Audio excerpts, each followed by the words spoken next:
Om Sahana Vavatu Sahano Bhunaktu Sahaviryam Karavavahai Tejasvinavadhitamastu ma vidvishavahai.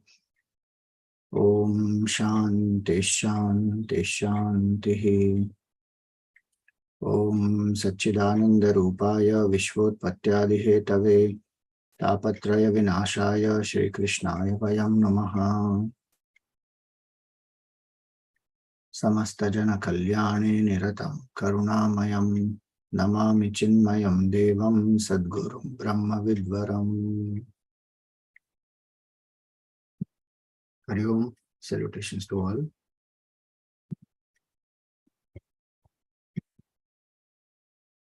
So we saw in this fourth canto, the fourth Purushartha is moksha. First Purushartha, Dharma, Sati's episode was seen. For Artha, we saw Dhruva's episode. Then for Kama,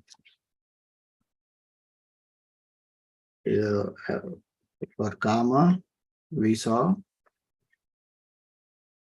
Rithuraja's whole life, his avatar of Bhagavan.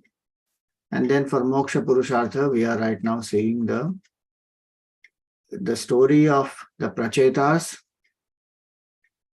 and in that Prachin Barhi Raja. So Prachin Barhi Raja told the Prachetas to go and, create more children, produce more children. They went and they met, so on the way they met Lord Shiva, who taught them a stuti of how to propitiate Lord Hari. And they went ahead to meditate on Bhagavan Hari. Naradji came at that time to Prachin Barhi Raja and he told him the story of Puranjana, which is supposed to be a symbolic story, to tell him about the limitations of rituals, karma, and that how self-knowledge alone can purify the mind and how one has ignored that supreme self. So at the end of it, Prachin Barhi Raja, he leaves his kingdom, he gives it over to the appropriate people and he renounces the world, exclusively focuses on the self and comes to realize the truth. Now what happened to the Prachetas?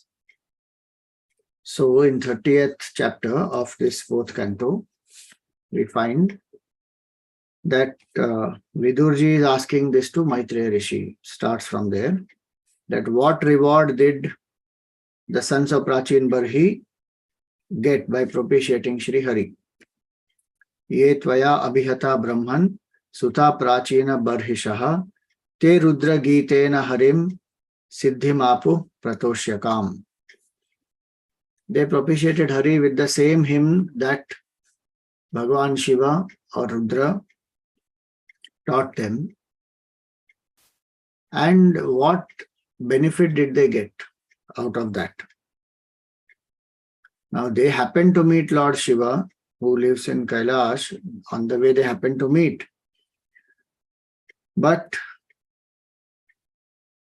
he says that because they met Lord Shiva and he taught them about how to propitiate Lord Vishnu, Vidurji says that I definitely think that they must have got mukti as a result.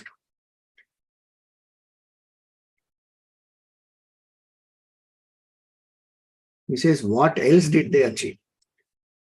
A very interesting question is that. Mukti is something gaining which nothing more remains to be gained. Of course, we are talking here about Jivan Mukti. But the question Vidurji is asking, and Vidurji is not asking he is a very well, not only well-read, but he is a very knowledgeable person as far as scriptures are concerned. So he knows that Mukti is a final. Moksha Purushartha is the fourth Purushartha, the supreme one. Now he is asking, having met Lord Shiva, having known about the stuti to be sung for Bhagavan Hari, definitely they would have got mukti. There is no doubt in that. What else did they get? Somebody may say he may be asking about what else they got before mukti also. Either ways, what they got after mukti also, we will see. They were very interesting what they ask. So, Vidurji asking that question now. What else did they achieve? Asadya devam girisham yadrichaya prapu param nunamatha prachetasaha. So his question is very clear. Here and hereafter. What did they get here and what did they get hereafter? So now Maitreya Rishi answers. He says that as per the command of their father, that is Prachin Barhi Raja, the Prachetas, they propitiated Bhagavan Hari by worshipping him through the same stuti that Rudra Bhagavan had taught them. And austerities carried on in water. So remember, they were in the lake. They went in the lake and they were doing so. In water, in a lake, which is as huge as the ocean.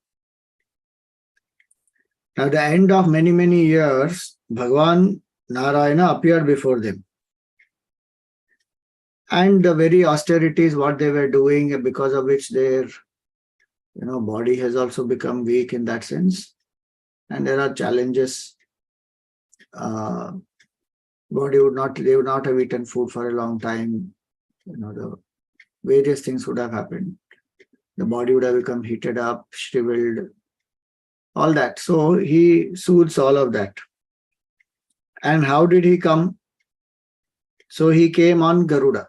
Bhagavan Vishnu came on Garuda, and his form is described here, that he looked like a cloud settled on a peak of Meru. Suparna skandham arudho Meru shringam ivam buddha pitavasa manigrivaha kurvan vitimiradishaha. So he comes on Garuda, he looks like a cloud settled on a peak of Meru, and he is dressed in yellow, pitambara. He has a Kaustuba gem on his neck, Kaustuba mani suspended from his neck. And by the splendor of that Kaustuba mani, all darkness vanishes. Now his entire face shines brightly with brilliant gold ornaments. He wore on his head a glorious crown and was having 8 weapons, meaning 8 hands. Ashtabhuja Rupa is what they saw. Generally, Mahavishnu will have 4, Shankha, Chakra, Gada, Padma. Now here it is said bow, arrow, sword, shield also is there. So 8 hands. Bhagavan can give darshan in whichever form he wants. Now don't get stuck with saying he's supposed to have only 4 hands. How did he have 8 hands? Even in the Gita we find after the whole Vishwarupa is over, so this Arjun, he asks Bhagavan, he tells Bhagavan that this form is very mind-boggling, difficult for me to even handle this. You please come back to your normal form. There the word gives this Chaturabhuja. Drishtvedam manusham rupam tava saumyam janardana. That like that he will say, okay, now I am seeing your human form, but there the word comes Chaturabhuja. So Krishna Bhagavan himself must be having 4 hands and he must be moving around that way with 4 hands. What we see in the serials, etc., that is a different point. And that's one reason why that Poundrak also, he wanted to tell people that I am the real Krishna, and he fixed 2 artificial hands to tell that is fake Krishna, this is real Krishna. So Bhagavan can have 4, 8, 2, whatever his Leela it is. So here he came and he gave them darshan with 8 hands sitting on the Garuda and having all weapons also, except one. whatever that is having the lotus, except that everything else is having the weapon. So then there are various sevaks and the sages and the demigods and Brahmaji and others. And Garuda was singing his glory like the Kinnaras. Now, he was also having this Vanamala. Then it is said that what did he speak? They sought his protection. Bhagavan spoke to Prachinbari's children, Prachetas. So what did he say? He said, you seek whatever boon you want. Varam vrinidhvam bhadram vo yuyam me nripanandanaha sauhardena aprithag dharmaha tushtoham sauhridena vaha. So he says, you seek any boon you want. Varam vrinishva bhadram vo. May you attain auspiciousness. They have it translated in English as God bless you. God is only saying God bless you. Bhadramvo is the Sanskrit word actually. Bhadramvo meaning auspiciousness be unto you. In a way, Bhagavan is blessing them only, but I find that God bless you little funny there. God is only saying God bless you. We generally say may God bless you. So anyway, Bhadrambo, Yuyam me nripanandanaha. So he says that you have been observing a lot of these sacred vows because of your, peaceful nature. You have done a lot of sadhana. So I'm very, very pleased with your sadhana and which you have done together.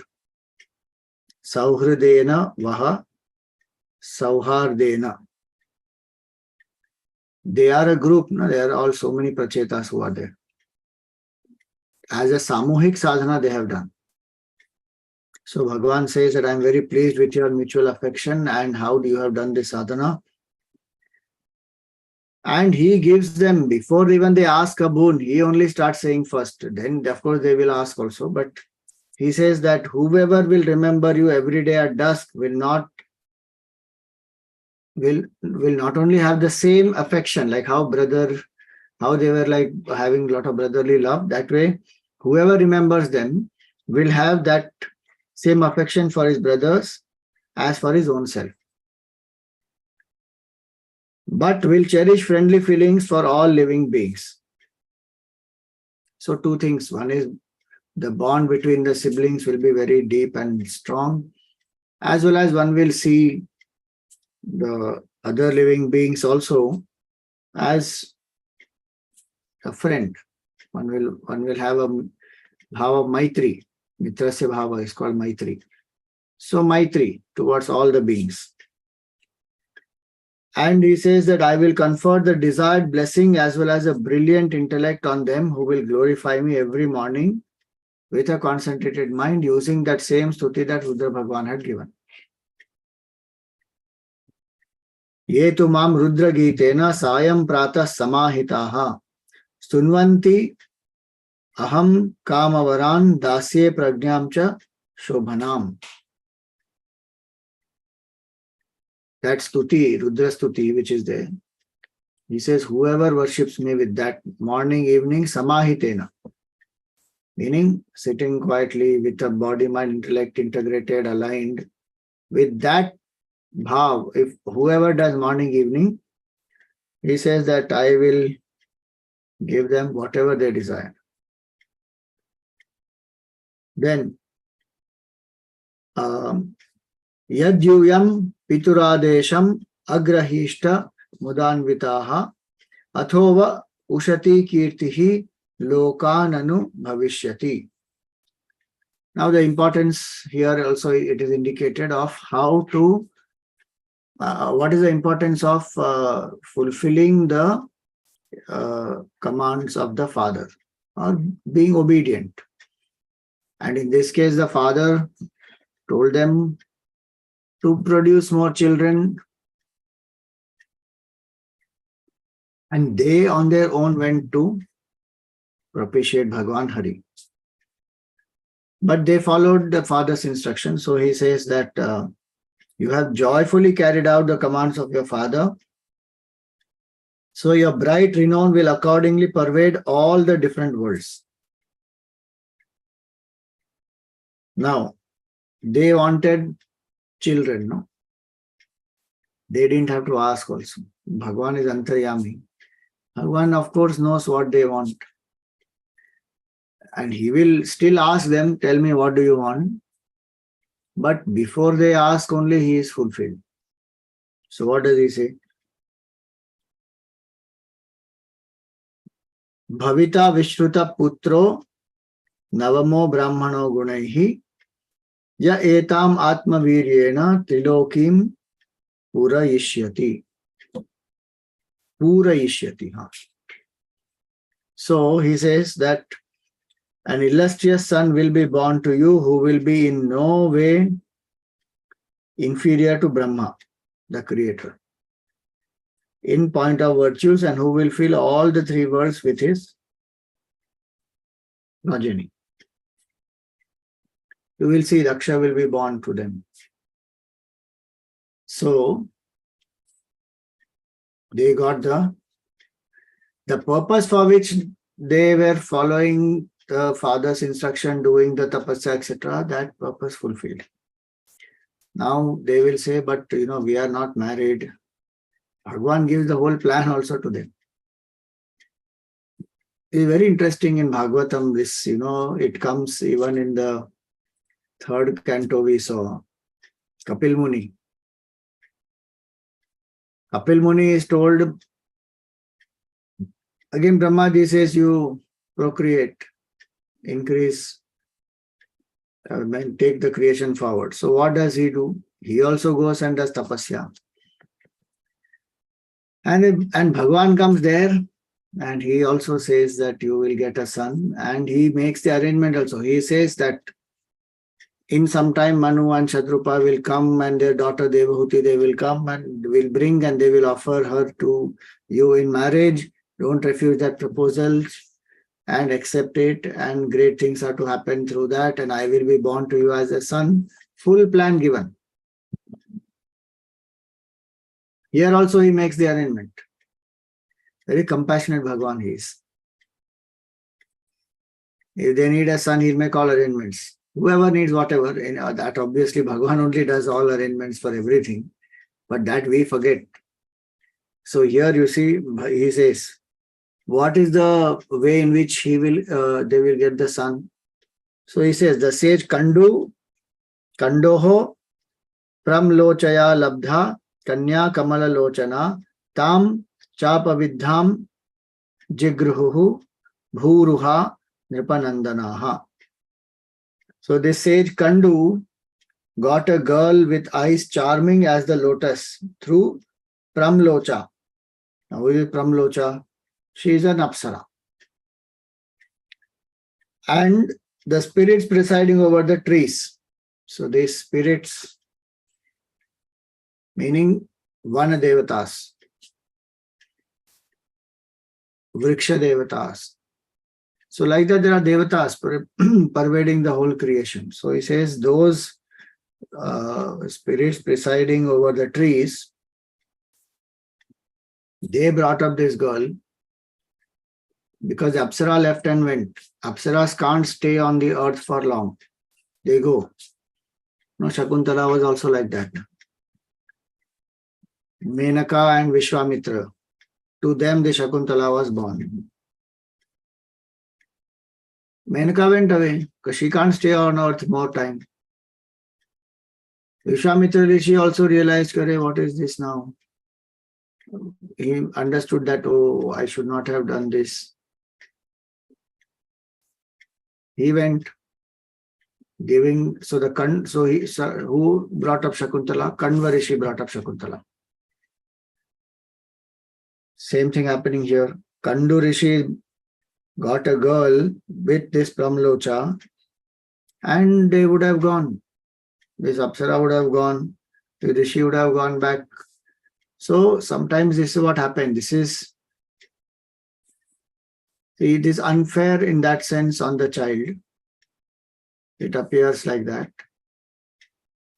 And it is also a seeker got distracted, got carried away, landed up in doing something for which one can't take responsibility. Karma will catch up on that. That one can't stop. That also shows how much more alert and careful one must be on the path of sadhana. And such great rishis, tapasvis, if their mind can get sometimes distracted and they also have a so-called temporary fall or a setback, then what to talk about our mind? So much more alertness we have to have. And so much more devotion to Bhagavan, because that is what will save. And that is what will protect us also. That is what will keep us focused also. The devotion to Bhagavan, to Guru, whatever one identifies with. So here, this girl is brought up by this Vriksha Devatas. Then, moving with compassion, who took care of the girl? You see how nature brought her up. Now, obviously, trees are in one place only. And the Vana Devatas, etc. are there who will take care, but not only by themselves. So, others also help. So, it is said this girl was very, oppressed with hunger and was crying and all that. And so, what did Chandrama do? Chandradev, 14th. Kshud Kshamaya Mukhe Raja Soma Piyusha Varshinim Deshinim Rodamanaya Nidadhe Sadayan Vitaha.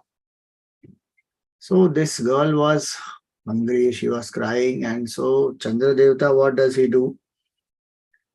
He is the one who is supposed to be nourishing all the plant kingdom, vegetable kingdom with the minerals and all that. The seeds should be exposed to the moonlight before they are even sown. So that way, moon is the nourisher. Soma bhutva rasatmakaha, he says. The juice in the vegetables comes because of the moon. So here he says that he put his index finger dripping with nectar in the mouth of that girl. Then he tells them that you were commanded by your father. Now your father is fully surrendered to me and he is worshipping me and he has left the kingdom. He had told you to have children. So through this girl, you must have the children. Commanded by your father, who is now devoted to my path, to beget children, marry that girl without delay for the said purpose. Now let that girl with a slender waist be a wife, equally devoted to you all who are observing the same vows and are possessed of a similar disposition. And she too will observe the same vows as you all and is possessed of a similar disposition. Meaning their married life will be very happy. Bhagavan bless them, that their tuning will be good, their married life will be happy. Now for 1,000,000 celestial years with undiminished strength of body, you will enjoy my grace, earthly as well as heavenly pleasures. So 1,000,000 celestial years. Celestial year means Devata's years. 6 months of hours is the day of Devatas. 6 months of hours is their night. So like that, 1 year of hours is equal to 1 day of 24 hours for them. Like that, 360 days, like that, what you call 1,000,000 years. Celestial year, that is. For that much time, they will enjoy So he says, with undiminished strength of body, you will enjoy my grace, earthly as well as heavenly pleasures. Then what will happen? After 1,000,000 years, you see, here we talk about a few days ka habit. 21 days you do something, it will become your habit. This next week onwards, 18th July onwards to 16th August, every day meditation 5:30 to 6:30. Now, if you do that like for 30 days, this continuously, then when 16th August is over, 17th August morning, again you will get up and one will want, I want to do. It's a good thing you may do by yourself. Now that tendency of the mind is, imagine 1,000,000 years, enjoy life. He says that long period of time you will enjoy. How much the mind will get conditioned. He says then, thereafter with the impurities of your heart, the 6 impurities, Kama, Krodha, Lobha, Moha, Mada, Matsarya. He says that will all get burnt by devotion unto me. And these pleasures which you have enjoyed for 1,000,000 years, he says that you will reconcile that these are disgusting and they are hell-like pleasures, and you will turn away from them. You will come to have more devotion to me, and you will come to my abode. That is called Salokya Mukti. So that's what he says.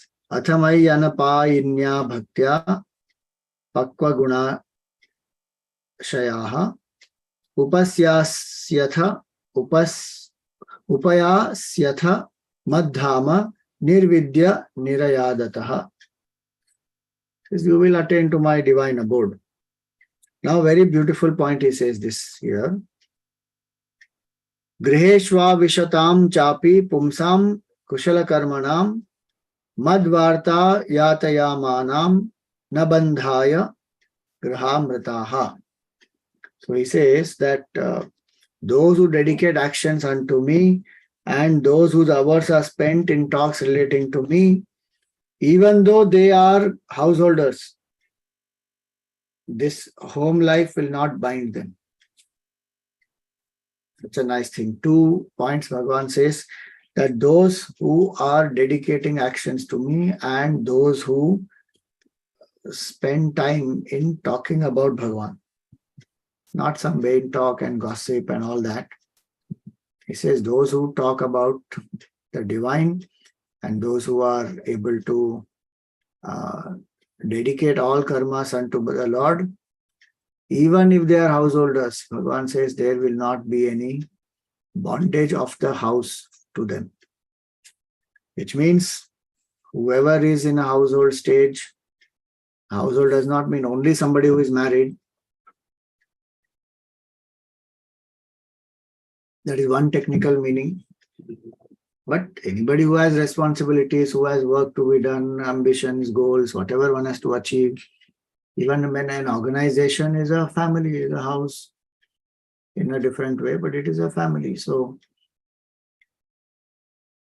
these will not bind. Why? If that person is doing both these, dedicate actions to Bhagavan and remember Bhagavan, bas. And talk about the Lord, definitely, with the right bhav. So he says that life will not be a bondage. Why? Because through such sharing, Madvarta, Varta means his glories and his stories. So he says, through this, given by the expositors of the Vedas, he says, I enter the heart of such devotees. When we speak about the glory of Bhagavan, Bhagavan will enter through the ears, the heart of the devotee who is listening. Same way when we listen to others, Bhagavan is already there in our heart, but he enters specially in the sense the knowledge of Bhagavan will come into our hearts and we will recognize the Lord in our heart through that. So he says, enter the heart of such devotees as if in an ever new aspect.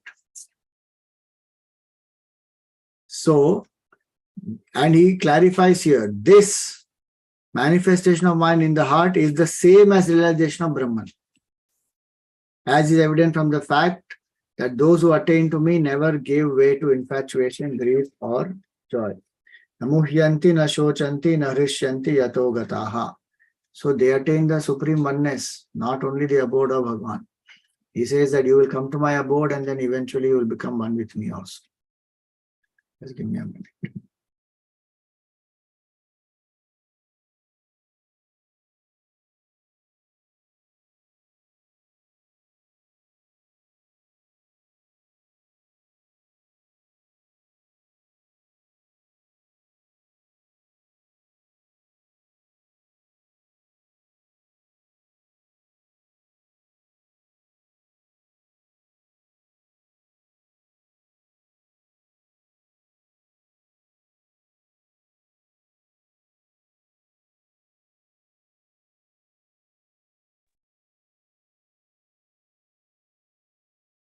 So he says that you will get this mukti, Jivan Mukti actually. Or even one may say Krama Mukti also, from there, from the divine abode also one may get. And he anyway assures them here only that because they are not going the sannyas way, they are going the pravritti marga. So they are going into getting into the household. One interesting thing about all the devotees is they don't have a problem in taking up household life. As long as assurance is there that Bhagavan's Maya should not touch them and Bhagavan's remembrance should always be there, and ultimately they should realize oneness with the Lord. Then there is no problem. But otherwise, the Maya will bind and then we get distracted and then we get bound and all that. So here Bhagavan gave them both Bhukti and Mukti. If you see the story, he said for million celestial years, you will enjoy the pleasures. And then you will realize they are hell-like pleasures. There is no pleasure in them. You think about it for such a long time after enjoying. Then Bhagavan says it will dawn on you that they are hell-like pleasures. That itself shows how much powerful the Maya of Bhagavan is. If they are hell-like pleasures, then why one wants to enjoy them for 1 million celestial years? But the senses, the Maya, the tempting objects, they are like that. So Bhagavan says you will enjoy for 1 celestial year, 1 million celestial years, and then you will realize, meaning Vairagya will come, then Bhakti will come, and then you will remember me, and then you will come to my abode, and then eventually you will, ensure that he says you will get oneness, and you will not again come back into this realm where there is infatuation, grief, or joy. So Bhagavan did what he had to do. Prachetas, they have not yet asked. Bhagavan said, ask what you want. And then Bhagavan gave everything. What more is left for Prachetas to ask? Very interesting what they ask, you will see. So even as Bhagavan Vishnu spoke thus to the Prachetas, who had been rid of all impurities in the shape of Rajas and Tamas, by his very sight, these Prachetas addressed him with joined palms in a voice choked with emotion. Giragrinan Gad Gadaya Sihrit Tamam. So what did they say? So they say, Namo Namah Klesha Vinashanaya Nirupitodara Gunahvayaya Manovacho Vega Purojavaya Sarvakshamar Gairagata Namaha Shuddhaya Shantaya Namaswanishtaya Manasya Partham Vilasadvayaya Namo Jagatsthana Layodayeshu Grihitamaya Guna Vigrahaya. So they pray, they glorify Bhagavan, saying that hail, hail to you, who relieve your devotees of all afflictions, whose excellent virtues and names have been declared by the Vedas as the source of all blessings, and who surpass in quickness both mind and speech. The names of Bhagavan. Again, hail to you, the way of whose approach lies beyond the range of all the senses. It is difficult to, not difficult, it is impossible to comprehend the Lord through the senses. Then he says, hail to you who are unconditioned and serene by the virtue of your being, established in your essential nature, and in whom this whole duality appears falsely due to the mind, meaning creation, the projection of the mind. Hail to you who, for the purposes of creation, preservation, and dissolution of the universe, assume various forms of Brahma, Vishnu, Mahesh through the three gunas, Sattva, Rajas, and Tamas of Maya. Now, he says that you are, specifically he says you are Hari, consisting of Sattva unmixed with Rajas and Tamas, and whose realization put an end to the cycle of transmigration. Now, Bhagavan Hari specifically is Sattva Pradhan. Actually, it is Vishuddha Sattva because Tamas and Rajas taint is not there. So, what is interesting is Bhagavan Hari here is Sattva Pradhan. Rudra or Shiva is Tamo Pradhan because of being in charge of destruction there. Still, Bhagavan Shiva, see, Tamoguna is black color, Sattva Guna is white color. But Bhagavan Shiva is white in color, though he is in charge of the destruction and, using the power of Tamas, he does it. Bhagavan Vishnu is supposed to be Sattva Guna, which is white color, but yes, dark color. Now, what is the point here? Why are their colors not matching their gunas? The colors are not matching their gunas because it's very simple. Bhagavan Shiva continuously thinks about Lord Vishnu. Lord Vishnu continuously thinks about Bhagavan Shiva. Very simple. So Vishnu Bhagavan is dark color, Shiva Bhagavan is Karpura Gauram. Both are beautiful in that sense. There is no question of one is superior to other. But it's just interesting to note that Vishnu Bhagavan is Shyam Rang, Shivji is Karpura Gauram. Though he is in charge of Tamas and he is in charge of Sattva. So what we think, so we become. In that context, it is said here. So he says that our salutations to you. You are Hari, you are Sattva without any mixture of Rajas and Tamas. And realization of oneness, what was said earlier, no? That you will not come back to grief and infatuation and sorrow. He says that state one will attain and by remembrance of the Lord, and that will put an end to transmigration. Now, glory to Krishna, the son of Vasudeva. He is the Lord of all the devotees. Now he says that obeisance to you who have a lotus sprung from your navel. Now this one expression is full of lotuses now. Verse 25th one.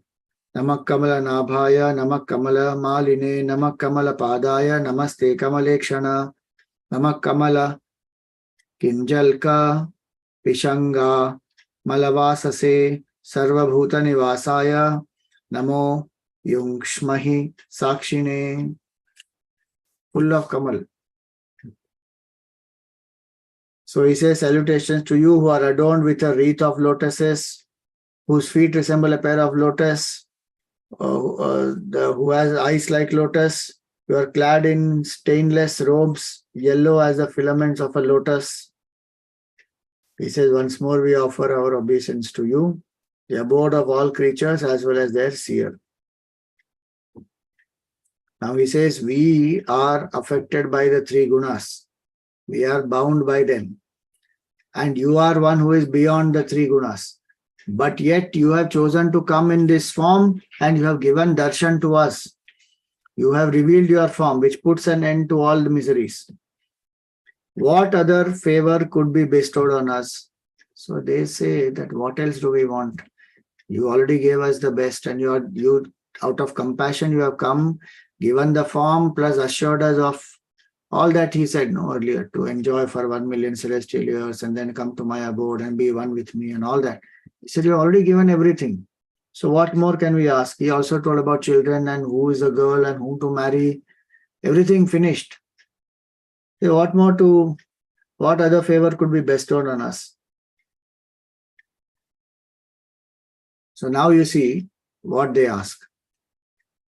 They don't ask anything material. What they say, only this much should be done by masters who are fond of the poor, that they remember the latter at the opportune moment as their own. So first thing he asks is that, etavatvam hi vibhubihi bhavyam dineshu vatsalaihi yadanusmaryate kale sabuddhya bhadra randhana. So you should remember us as your own. Bhagavan should remember them as their own. Then, O destroyer of all that is inauspicious, for such remembrance brings solace to those who are thus remembered. One feels so happy that Bhagavan remembered me, Bhagavan cares for me.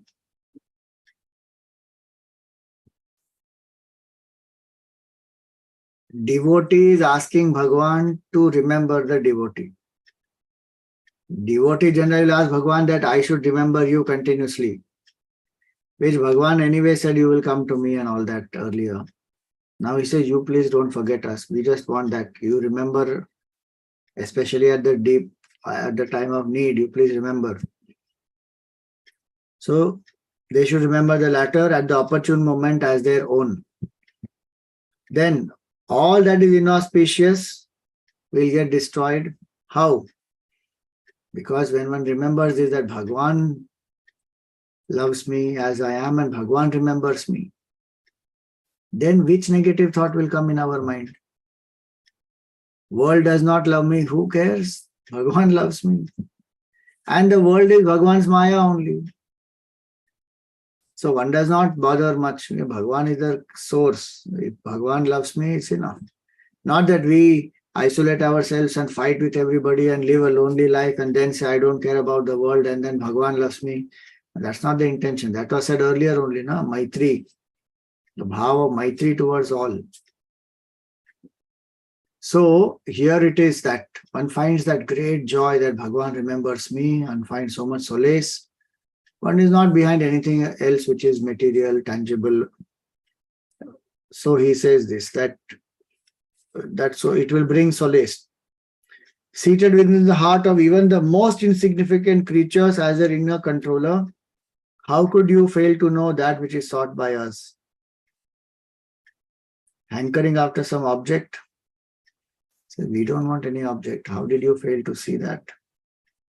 Why is he saying that? Because Bhagavan said, ask what you want. Then, to us that have won the pleasure of the Lord, who is not only the teacher showing us the final beatitude, but our goal too, that your pleasure alone is the desired boon, O Lord of the universe. It is very important. Prasanno Bhagavan yesham apavarga gurur gatihi. Prasanno Bhagavan. We want to only please you. We don't want anything else. Bhagavan is showing them the path to mukti, no doubt. But what does he want? What does the devotee want? That we should continuously do things only to please Bhagavan. So he is asking all this, to bless with all this. Sorry, I have to go again. Somebody keeps coming now.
So two things he asked, that Bhagavan should remember them and that they should do actions which are to please the Lord. Then he says, yet, O Lord, we do seek one boon from you who are beyond Prakriti. And indeed, there is no limit to your glories. So that is why you are extolled under the name of Ananta. So he says, so what is the boon? So he gives an analogy here. When the celestial tree of Parijata is easily got, a bee does not resort to another. Even so, having directly reached the soles of your feet, what other thing should we seek from you? So he says, we don't want any material thing. The Parijata tree, when it is got, then why will one go to anything else? So, as long as we revolve in this world gig of birth and death under the impulse of our actions, dominated as we are by your Maya, let us have in every life the fellowship of your loving devotees. That is the boon. That is greater than mukti. Vidurji asked, na, what? They would have definitely got mukti, but what else they got here and hereafter? This is the boon that they ask. Before even they asked for children, Bhagavan knows the purpose, he blessed them, he finished the whole plan. Then what are they asking? Because Bhagavan said ask. They say we don't want anything material. But they know that 1 million years they have to be in this cycle. He said this one, because your Maya is powerful and we are going to go through the cycle of birth and death now for 1 million celestial years and whatever the life that they have to go through. He says that we must have the company of your devotees. That is a very powerful thing he asked. See, 33, he says, Yavatte Mayaya Sprishta Brahmam Iha Karmabhihi, Brahmama Iha Karmabhihi, Tavad Bhagavat Prasanganam Sangasyan no Bhave Bhave. Again and again, we must have in every life company of the devotees. This company of devotees is very important, especially for, see, company of the right people is important in every field. Somebody wants to excel in cricket, they must have company of good cricketers and must have that who have proper cricketing acumen and who are practicing and who have experience and whatever, Same way for whether it is stock market or for anything else. But all those are tangible things. More easy to cultivate and, to acquire from someone else also. But devotion is very intangible. Bhagavan is not visible at all. Unless we have Sangha of Bhaktas, it is very difficult to develop devotion. Why? Because it is a training of the Bhav. And Bhav comes when we see others, when we see the devotion of the others, when we see with what Shraddha, with what Bhakti, with what Bhavna they remember the Lord, they live their life, they dedicate actions to Bhagavan, they continuously do sadhanas to unite with the Lord. When we have company of devotees, and the devotees will ensure that they speak about Bhagavan, tat chintanam, tat kathanam, anyonya tat prabodhanam.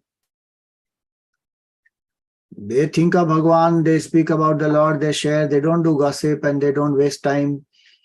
So the life of a devotee is very sacred life, and to have company of such devotees. He says, you please bless us with that every life, bhave bhave, meaning every life the fellowship of your loving devotees. Because that's the only boat to cross across the ocean of samsara and this Maya. Even Jnana we need people who are sadhaks or not seekers. It is not that that one who is walking the path of Jnana can do it all by oneself and doesn't need any such, seekers, the company of seekers. Nothing like that. In Shankaracharya, he said even here in Bhajagovindam, Satsangatve nissangatvam nissangatve nirmohatvam nirmohatve nischalatatvam nischalatatve jivan mukti. Whichever path we take, you want to practice yoga, you need proper people to help you with yoga also. A teacher is also there, and if the right devotees, the students are there, the practice of yoga also will become very inspiring, beneficial. One learns from each other. So that's why satsang very important. So he says, your loving devotees. Now he extols that company. He says, we are not prepared to equate with the fellowship of your loving devotees enjoyed even for half a moment.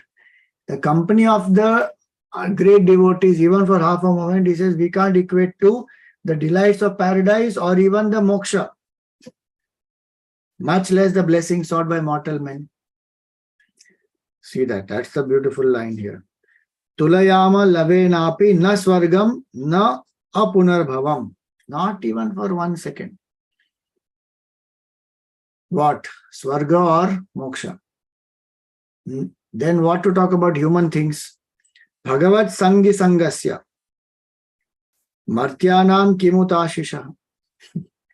What ordinary things in the world will we ask? Some money, some power, some car, some house, some jewelry, some necklace. We don't want any of that. When the company of the devotee, we cannot equate even to heavenly pleasure or mukti. What to talk about anything ordinary? Why? Because everything else will perish. Kshine punya martya lokam vishanti, you go to heaven. No, but mukti is supposed to be greatest. The devotee of the company of the devotees is so that we get mukti. Then why is that also not comparable? That is not comparable only because in that there is oneness with Bhagavan. Here the devotee remembers Bhagavan, Bhagavan manifests in front of devotee. This sambandha of Bhagavan and Bhakta is fantastic. And to have company of such a Bhakta, he says, there is no, you can't compare that to Mukti also. In Mukti, Maya is ended. In this, Maya is still there, but it doesn't affect the Bhakta at all. Because the Bhakta is remembering Bhagavan all the time, anchored in that. So he says, this is greater than Mukti also. That's why Vidurji asked that question. You see, company of people like Gurudev, is it easy to get? How we will get that? Their compassion and karuna that they came into our lives, otherwise where is it possible? And Bhagavan's grace, of course. So, even few minutes. Tulsidas says, Ek ghadi, aadhi mein puniyad, tulsi sangat sant ki hare koti aparadh. Ek ghadi, 1 ghadi, aadhi, half of that. Aadhi mein puniyad, a quarter of that. If that much time also one gets the company of a saint, hare koti aparadh, crores of karmas will get burnt. Meaning more bhakti will arise. If we can't get the company of Ananya Bhaktas like that, Hanumanji is there, Vibhishanji is there, they are Chiranjeevis. Vedavyasji, they all are Chiranjeevis. Shankaracharya got the company of Vedavyasji for some time. Now 16 years his life got extended. Hanumanji's company Vibhishan got for a short while. He got the courage to fight against Ravan and tell him what you are doing is wrong. And he came to Bhagavan Ram. Few seconds. Transformed. So he says, we want only that. You ensure that in all the life after life, we will get the company of such devotees. And because for us that is so important, we can't equate it to Swarga or to Mukti or even to this. Then what to talk about is worldly pleasures. We don't want any of that. See what they are asking Bhagavan also. Will it even strike us to ask that? We may still think of some material thing or some qualities or some values. Please bless me with this discipline or that mind control or freedom from this kama, krodha, lobha, moha, mada, matsarya, removal of ignorance, all that. And by nothing wrong in asking any of that. But the value of the company of a saint, That we don't know many times. I remember once, I was very small that time in Balvihar or something.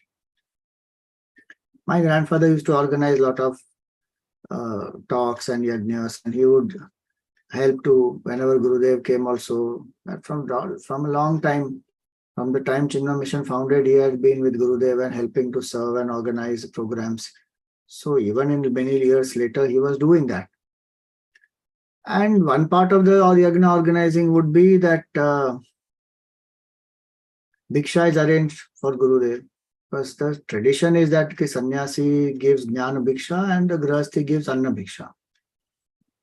And Gurudev would go to the house, spend some time with that person, that family there. They have some satsang, food one serves, Gurudev will have food. They will offer Guru Dakshina and they will come back. One place, this gentleman. So one more important point was that the bhiksha, see, apart from members who would love to host Gurudev and have his blessings, etc., the purpose of bhiksha also is to reach to new people, especially those who are, inspired from the yajna. Yajna is meant to reach new people, and when the people come and attend, and then there is an opportunity for them that Gurudev can go to their house or whoever the Swami Brahmachari is.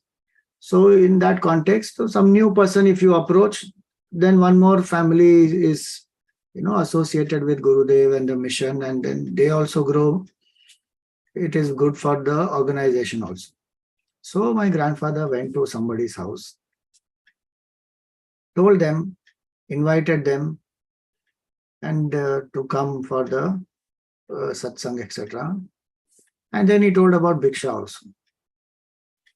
So he told what is the purpose, all this he explained, and then he explained the process, what happens when he comes and Purna Kumbha, and then satsang can happen, and then food can be served, everything, and Guru Dakshina. Now that person is saying, he is coming to my house, I am serving food to him, I am giving food to everybody else also, why should I pay him money?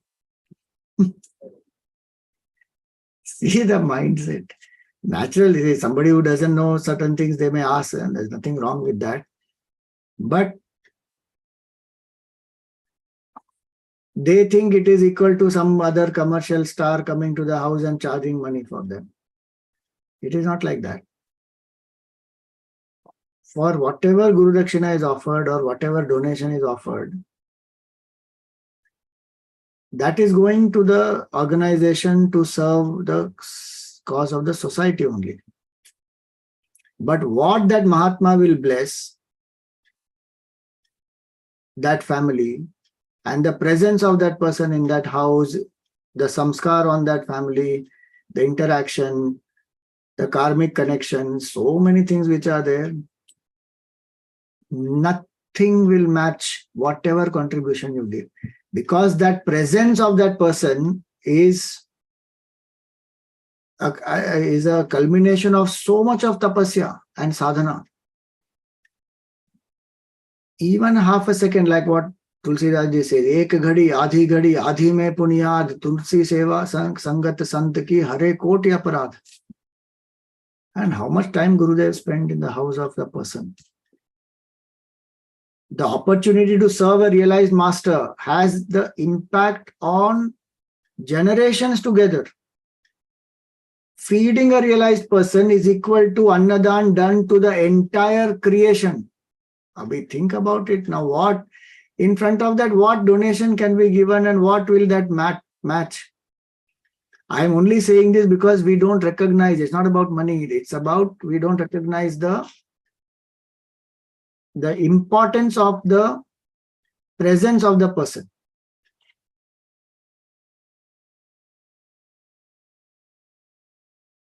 I know in my own family, somebody used to say at one point in time that we have to be very rich to host Swami Chinmayananda. Because see, at the last few years of Gurudev's life, there used to be a certain fixed amount also, saying this much amount you should give. The committee only will decide that. This much amount you should give, because the projects are so many.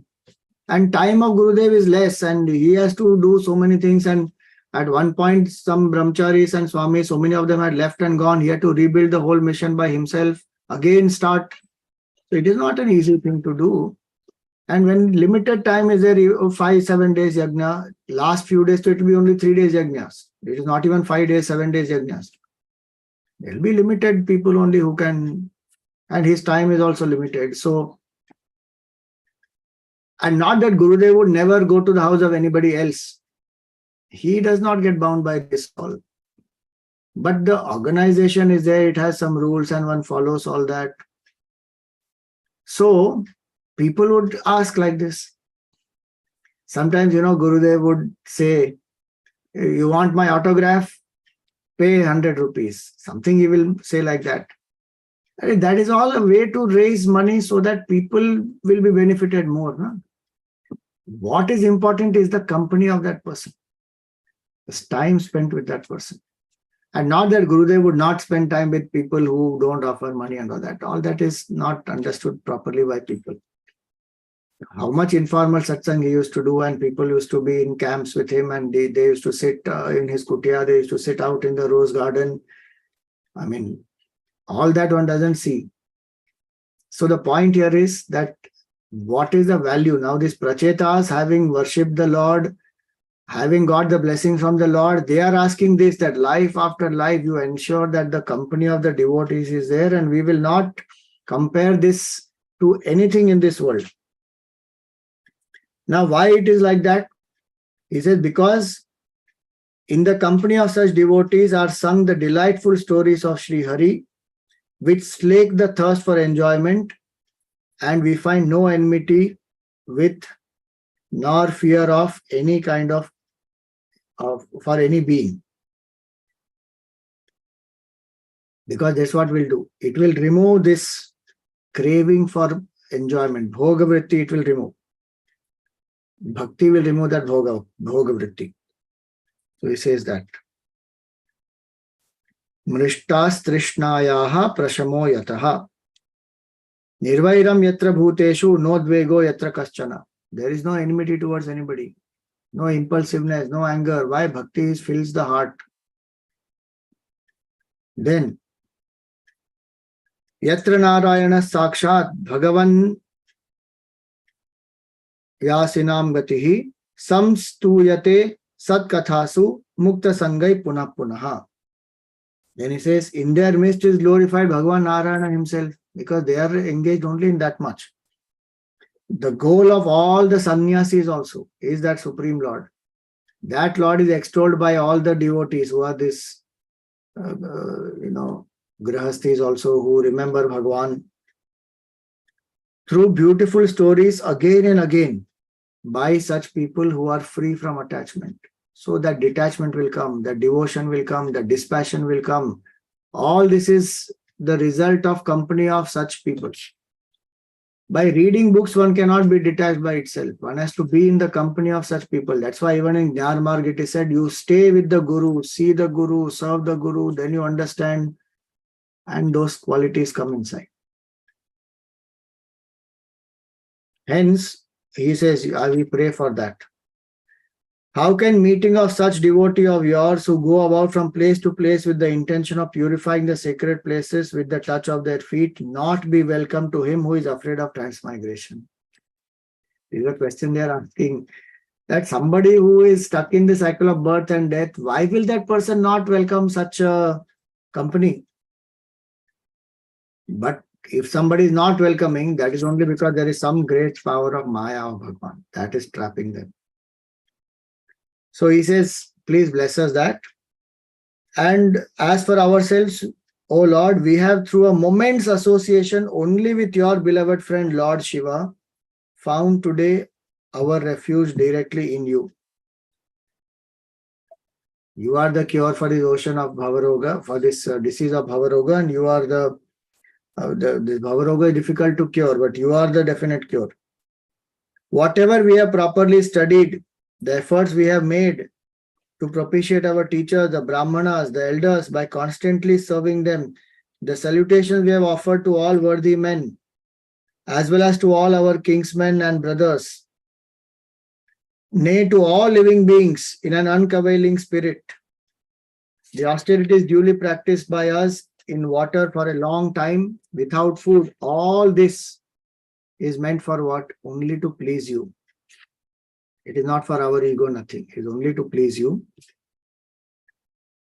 Swayambhu Manu, Brahma, Lord Shiva, and others whose intellect has been purified through asceticism and self-realization, they extol you, though unable to perceive the end of your glory. Hence, we glorify you according to our own poor lights. Our little thinking, we also glorify you. Hail to you, the Supreme Purusha, the same to all, the untainted by Maya. Obeisance to Lord Vasudeva, who is absolute Sattva personified. Namas Samaya, Shuddhaya, Purushaya Paraya cha, Vasudevaya Sattvaya, Tubhyam Bhagavate Namaha. Now the Prachetas have done. So Maitreya Rishi finally says that the Prachetas glorified Bhagavan. Bhagavan was pleased with them. And he said, Tathastu, bless them with what they wanted, that they should get company of devotees in life after life. And Bhagavan went to his abode. Now, what did Prachetas do? They came out of the water, and when they saw this whole earth is covered with trees, Prachin Barhi Raja also is there, the son, the king, father has done that. The whole earth is covered by grass and the trees and all that. So they said, now what is all this? They had grown so tall as if to block the way to heaven. So then, like Kalagni Rudra, they breathed out fire and wind through their mouths in rage in order to strip the earth of all vegetation. Now, seeing the trees being reduced to ashes, Brahma arrived there and pacified the sons of this Prachin Barhi by the words of wisdom. Whatever trees had survived, bestowed up their daughter upon the Prachetas. So remember that daughter of this Pramlocha and the Kandu, sage Kandu, who was brought out by the trees, that daughter was given under the advice of Brahmaji. Now Prachetas also heard what Brahmaji had to give them advice, and they also stopped. Then they married. This daughter is called Maharisha, the daughter of the trees, through whom Daksha, a mind-born son of Brahma, was reborn as a result of his having slighted the great Lord Shiva. Now he was the same Daksha who begot, as directed by God, progeny of his choice at the dawn of Manvantara, presided over by Chakshu, the sixth Manu, Chakshushi Manvantara. In that, even while being born, he overshadowed with his own splendor the brilliance of all resplendent beings, and they called him Daksha, means dexterous, because of his proficiency in rituals. Having installed him as a Prajapati, Brahma appointed him to the task of extending and preserving the creation, while he charged all the other lords of creation with their respective duties. So this is how Prachetas got married to Marisha, who then through them they got this Daksha, the son, and then the Daksha further. You see that story has come earlier. Daksha Prajapati. He had these 13 daughters, and 30 was one of them, and the other 12 daughters were married. All that we saw earlier. So now that concludes the portion about this Prachetas and Bhagavan Vishnu, and then one more chapter is there. By this, with that, this fourth canto will get over. Any questions for today?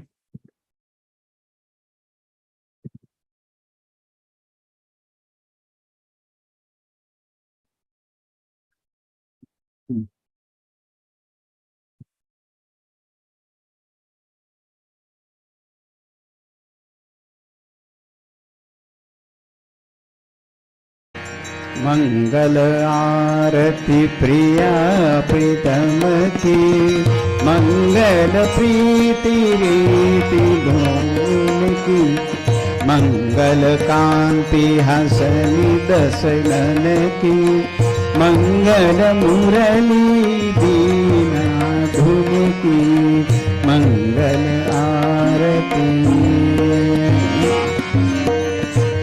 मंगल बनिक त्रिभंगी हरि की, मंगल सेवा सब सहचर की, मंगल सिर चंद्रिका मुकुट की, मंगल छवि नयन में अटकी, मंगल आरती।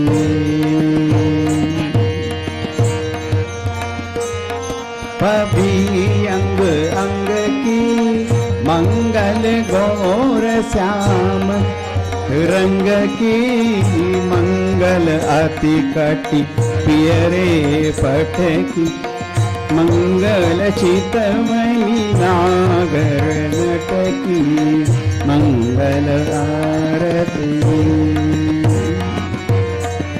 मंगल शोभा कमल नयन की, मंगल माधुरी मृदुल पैन की, मंगल वृंदावन मद अटकी, मंगल क्रीडन जमुना तट की, मंगल आरती।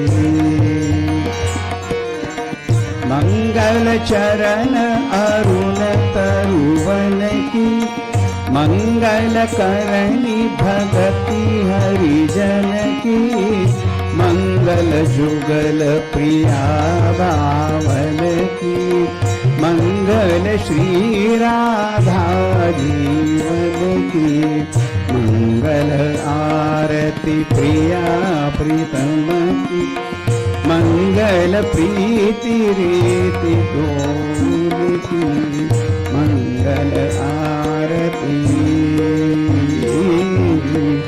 मंगल आरती।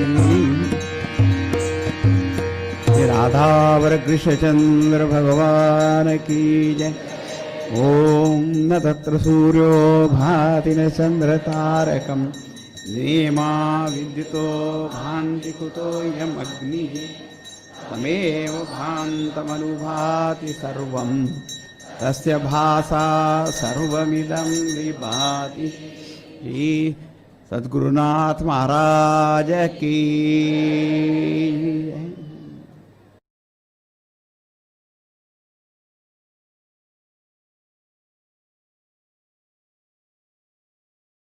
Why is company of devotees preferred to moksha? Because company of devotees, in that we listen to the katha of Bhagavan, as it was said, they have detachment, they have dispassion, all that. And the devotee loves to think about Bhagavan.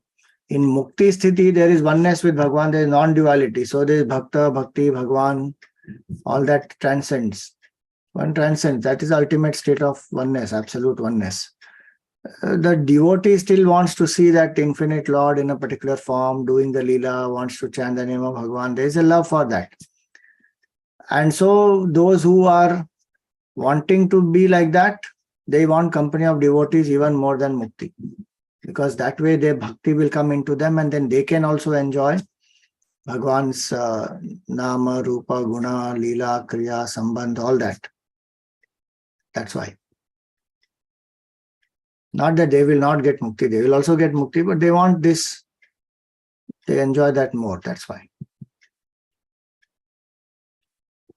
Hariom Swamiji, in 20th sloka, it says that those who attain to me never given way to infatuation and grief or joy. So that means they become equanimous, no?